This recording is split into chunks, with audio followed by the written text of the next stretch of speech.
Assalamualaikum warahmatullahi wabarakatuh. Perkenalkan, saya Lutfia Ambarpuri Ridwan dari kelas E angkatan 2019 jurusan S1 Farmasi.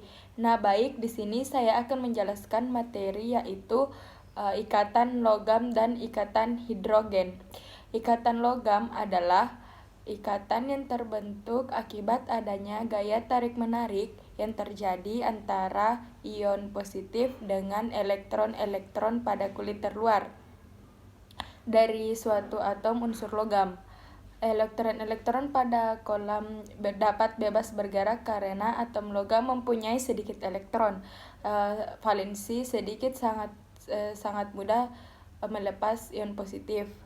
Ikatan logam merupakan ikatan kimia antara atom-atom logam, bukan merupakan ikatan ion maupun kovalen.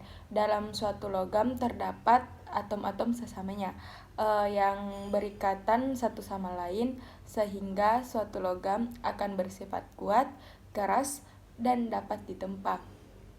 Ikatan logam terjadi karena adanya diagonisasi elektron, sebagaimana dapat diketahui bahwa unsur logam mempunyai sedikit elektron valensi, sehingga kulit terluar atom logam relatif longgar. Kejadian seperti itu memungkinkan elektron valensi dapat berpindah-pindah. Kekuatan ikatan logam dipengaruhi oleh yang pertama itu jari-jari atom. Makin besar jari-jari atom menyebabkan jari-jari atom semakin lemah. 2. Jumlah elektron valensi. Makin banyak elektron valensinya, ikatan logam semakin kuat. 3. Jenis elektron. sp atau D. Logam-logam blok S ikatannya paling lemah, dan logam blok D ikatan logamnya paling kuat. Semua ikatan logam dapat dilihat pada gambar. Elektron valensi menjadi terdisosiasi dengan inti atomnya dan membentuk logam elektron. Sifat-sifat ikatan logam yaitu 1. Mempunyai permukaan yang mengkilap. Menurut teori Drude-Lorentz, jika cahaya tampak jatuh pada permukaan logam, sebagian elektron valensi logam akan tereksitasi. Ketika elektron yang tereksitasi itu kembali ke keadaan dasar, akan disertai pembebasan energi dalam bentuk cahaya atau kilap. Peristiwa inilah yang menimbulkan sifat mengkilap pada permukaan logam. Yang kedua yaitu penghantar listrik yang baik atau disebut dengan konduktor. Daya hantar listrik pada logam disebabkan oleh adanya elektron valensi yang bergerak bebas dalam kristal logam. Jika listrik dialirkan melalui logam, elektron valensi logam akan membawa muatan listrik ke seluruh logam dan bergerak menuju potensial yang lebih rendah, sehingga terjadi aliran listrik dalam logam. Yang ketiga, penghantar panas yang baik. Sama halnya dengan hantar listrik, gaya hantar panas juga adanya elektron dapat bergerak dengan bebas. Yang keempat yaitu dapat ditempa, dibengkokkan, dan ditarik. Logam itu sifatnya lentur, sehingga mudah ditempa, mudah dibengkokkan, tetapi logam tidak mudah patah seperti pada contoh tempat klip. Yang karakteristik ini dapat terjadi karena atau ion positifnya itu bersifat kaku, sedangkan elektron valensi logam bergerak bebas. Sifat ikatan logam yang kelima itu berupa padatan pada suhu ruang atau atom logam bergabung karena adanya ikatan logam yang sangat kuat membentuk kristal yang rapat. Hal inilah yang menyebabkan atom-atom tidak memiliki kebebasan untuk bergerak. Pada umumnya logam pada suhu kamar berwujud padat, kecuali raksa yang berwujud cair. Yang keenam yaitu sifat ikatan logam, ya, mempunyai titik lele dan titik didih yang tinggi. Diperlukan energi yang dalam jumlah yang besar untuk bisa memutuskan ikatan logam yang sangat kuat pada atom-atom logam, sehingga dengan adanya ikatan yang sangat kuat ini menyebabkan logam memiliki titik didih dan titik lele yang tinggi.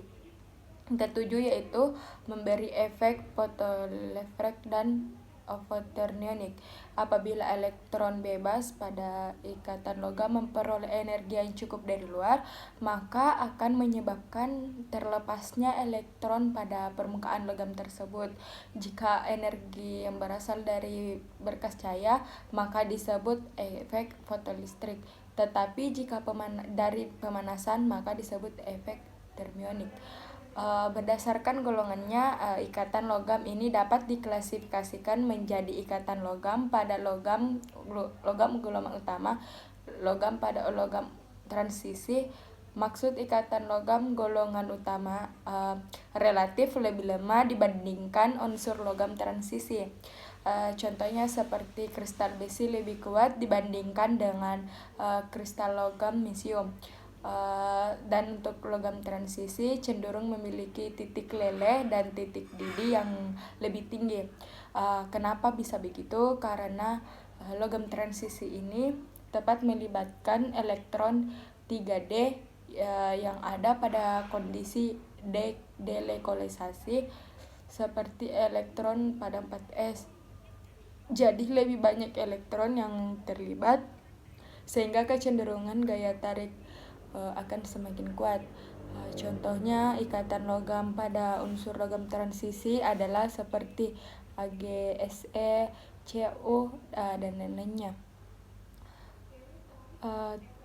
Teori-teori ikatan logam ada teori satu itu teori awan elektron. Teori ini dikemukakan oleh Drude dan Lorentz kembali, tetapi awal pada abad ke-20.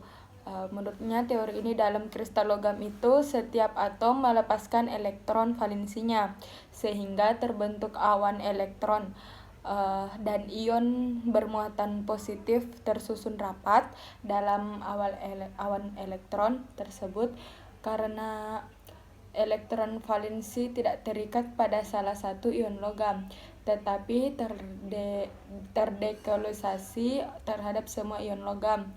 Maka elektron valensi tersebut bebas bergerak ke seluruh bagian logam, sama halnya dengan molekul gas yang dapat bergerak bebas dalam ruangan tertentu. Teori awan ini didefinisikan sebagai gaya tarik antar muatan positif dan ion-ion logam dengan muatan negatif yang terbentuk dari elektron-elektron valensi dari atom-atom logam. Teori yang kedua yaitu teori resonansi. Pada tahun 1965, Pauling mengemukakan ikatan logam dengan menetapkan konsep resonansi. Menurut teori ini, ikatan logam merupakan kovalen dan sesuai dengan struktur kristal logam yang dapat diamati pada eksperimen, maka dapat diperkirakan terjadi resonansi dalam mengembangkan teorinya. Pauling meninjau kristal logam Li dari tafsiran analisis terhadap pola difraksi sinar X oleh kristal Li. Dapat diketahui bahwa setiap atom Li dikelilingi oleh 8 atom Li yang lain. Karena elektron valensi Li adalah 1, maka tidak mungkin satu atom mengikat 8 atom Li-nya. Bila atom Li menggunakan elektron valensinya, maka resonansi pasangan ikat Li terjadi secara terpak dalam kristalnya. Yang ketiga yaitu teori pita. Dikenal logam yang tidak begitu baik menghantarkan listrik yang disebut semikonduktor. Di samping logam yang menghantar listrik dengan baik yaitu konduktor, Sifat logam konduktor semikonduktor dapat dijelaskan melalui teori pita. Teori pita yang menggunakan pendekatan teori orbital molekul mulai dikembangkan pada tahun 1970. Melalui pendekatan inilah orbital atom logam dalam kisi kristalnya membentuk orbital berupa pita. Teori yang keempat yaitu metode elektron bebas. Pada tahap awal perkembangan teori logam, terutama karena adanya sifat penghantar listrik, telah disarankan model ikatan logam yang didasarkan pada adanya elektron bebas dalam beraturan ion logam positif. Elektron dianggap bergerak bebas mengikuti statistika klasik di seluruh zat padat seperti molekul gas, tetapi kestabilan logam terbentuk dari akibat tarikan antara ion positif dan gas elektron. Pendekatan ini pertama kali disarankan oleh Hydro dan diperluas oleh Lorentz. Reaksi senyawa logam. Logam alkali memiliki sifat yang pertama yaitu lunak dan mudah dipotong. Jika logam-logam tersebut dibiarkan di udara terbuka, maka permukaannya akan menjadi kusam karena logam-logam tersebut mudah bereaksi dengan air dan oksigen dan biasanya disimpan dalam minyak tanah. Bersamaan dengan bertambahnya nomor atom, maka tingkat kelunakannya juga akan makin bertambah. Tingkat kelunakan logam-logam alkali makin bertambah sesuai dengan bertambahnya nomor atom logam-logam tersebut. Sifat-sifat kimia logam alkil tanah dapat diamati dari reaksi air menghasilkan gas hidrogen dan hidroksida serta cukup tanah. Reaktivitas terhadap air dingin makin bertambah besar dengan bertambahnya nomor logam. Selanjutnya ikatan hidrogen. Pengertian hidrogen yaitu ikatan hidrogen merupakan ikatan antar molekul yang memiliki atom H yang terikat pada atom yang memiliki keelektronegatifan yang tinggi. Dan ikatan hidrogen ini memengaruhi titik didih suatu senyawa, sehingga semakin besar ikatan hidrogennya maka titik didihnya akan semakin tinggi. Ikatan hidrogen juga dapat didefinisikan sebagai sejenis gaya tarik antar molekul yang terjadi antara dua muatan listrik parsial dan polaritas yang berlawanan. Tetapi pada air karena memiliki ikatan hidrogen H2O terjadi dua ikatan hidrogen pada tiap molekulnya. Klasifikasi untuk ikatan hidrogen yang pertama yaitu ikatan hidrogen intermolekular. Ikatan hidrogen molekular yaitu ikatan hidrogen yang terjadi pada molekul yang berbeda. Contohnya reaksi antara H2O dengan Cl. Terdapat beberapa ikatan hidrogen yang terjadi antara molekul. Contohnya itu ikatan hidrogen pada ortonitrofenol dan etil atau asetat. Yang kedua yaitu klasifikasi ikatan hidrogen intramolekular, yaitu ikatan hidrogen yang terjadi pada satu molekul dalam satu senyawa. Contohnya itu molekul air atau H2O. Dalam air ikatan terdapat hidrogen sejumlah pasangan elektron bebas pada tingkat senyawanya. Ikatan hidrogen intramolekular banyak ditemukan dalam makromolekul dan seperti protein dan asam nukleat, di mana ikatan hidrogen terjadi antara dua bagian antara molekul yang sama yang berperan sebagai penentu bentuk molekul keseluruhan yang penting. Contohnya itu ikatan hidrogen pada H2O, NH3 dan asam karboksilat. Contoh ikatan hidrogen, air atau H2O sebagai dasar kehidupan disatukan dengan ikatan hidrogen.